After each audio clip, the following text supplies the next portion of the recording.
In a town like New York City, finding a food to fit your fancy is as easy as walking down the block. There's street food, deli food, gourmet food. Depending on your appetite, it's all here. But take a drive just a mere 30 miles outside of the city proper, and you're in a different world.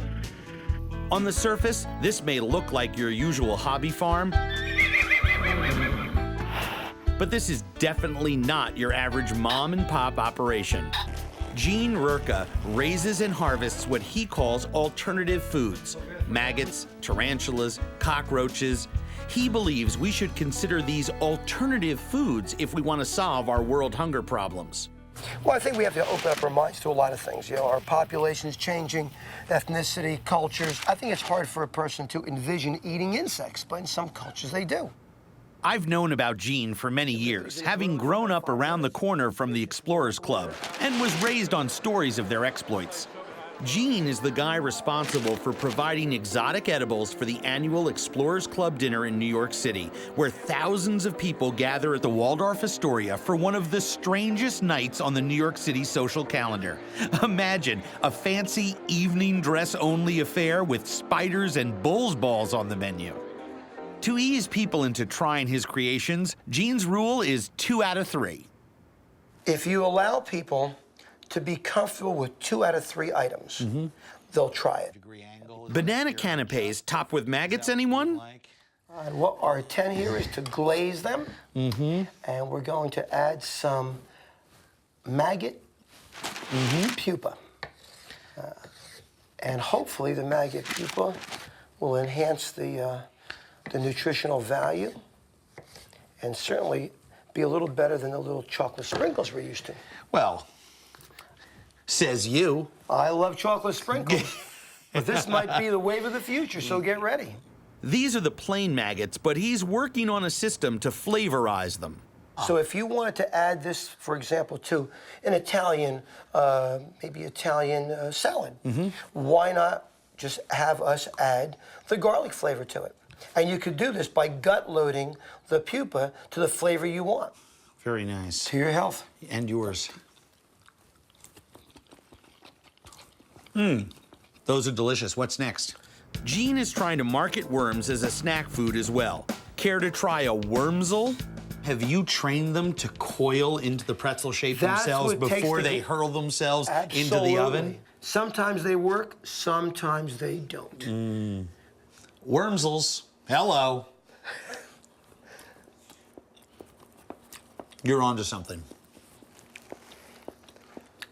Chewy, salty, all protein. Good for people watching their carbs who want a pretzel. Those are fabulous. The next creature is viewed as a pet in some homes. For others, it's the last thing they'd ever want around the house. It's the tarantula. Now, as much as I would like to take this little guy out and play with him, it's probably not recommended. I wouldn't recommend it.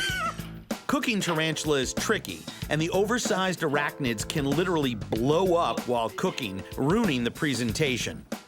Let's go this way. So we head off to a comfortable place to enjoy this critter platter. Well, it's time. I'm starving. Let's try. I suggest you eat a tarantula the same way you would a lobster or a crab. It really tastes faintly of shellfish. I can't wait to get into the center of this little fella. We could have certainly spiced it up more, put some type of crab spice on it, but then you dilute the flavor. So many people these days are drowning out the flavor of good tarantula with a lot of unnecessary spices. I haven't experienced many people saying that. You're the first. Of course, it helps if you think of the gooey stuff on the inside as you would lobster roe or crab mustard, if you like that sort of thing. There's a creamy, meaty center to that big abdomen. Absolutely. That's very reminiscent of the tamale or the liver inside a lobster body. I'm stunned. We just don't serve bibs with them. That's or the only drawn problem. butter. Or drawn butter. Out come the scorpions. Gene puts them on a cucumber slice topped with a little bit of herb cream cheese. Cheers. Bon appetit.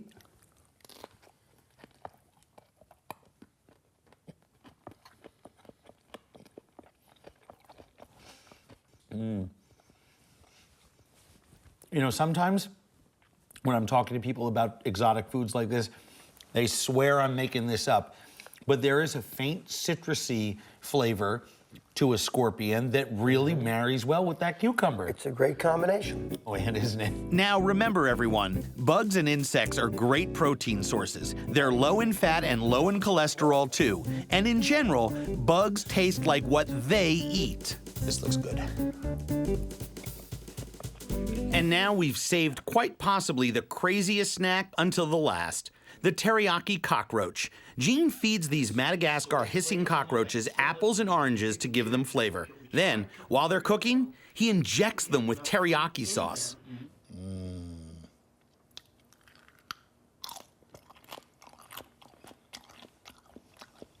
There's a certain gross out factor with bugs of these size for a lot of people, having to do mostly with texture of what's on the inside. Absolutely. But that one has such great texture on the outside.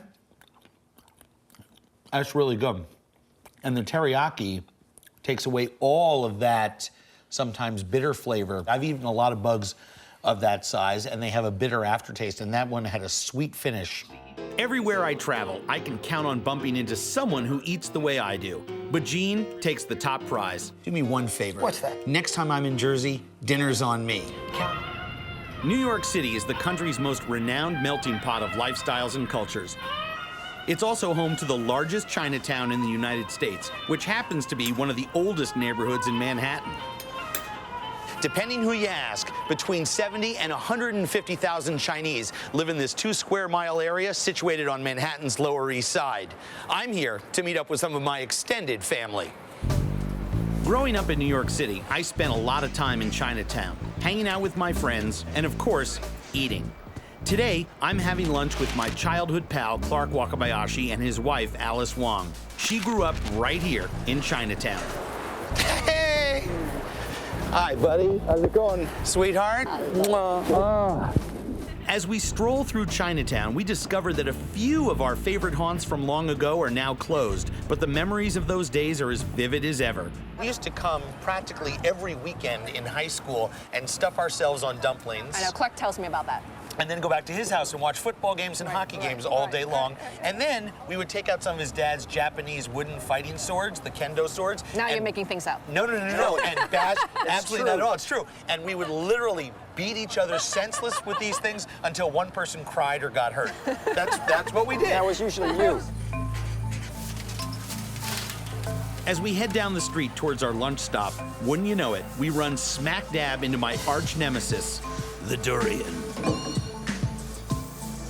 This is the horribly horrific food that I've never been able to eat, regardless of where I am. And you can start to smell it now. I mean, is this something that you've developed an acquired taste for since I moved away from New York 15 years ago? No. I've tried my share of durian in Asian countries over the years, always with the same result. It's a fruit that's considered a delicacy, but I think it smells like really stinky feet.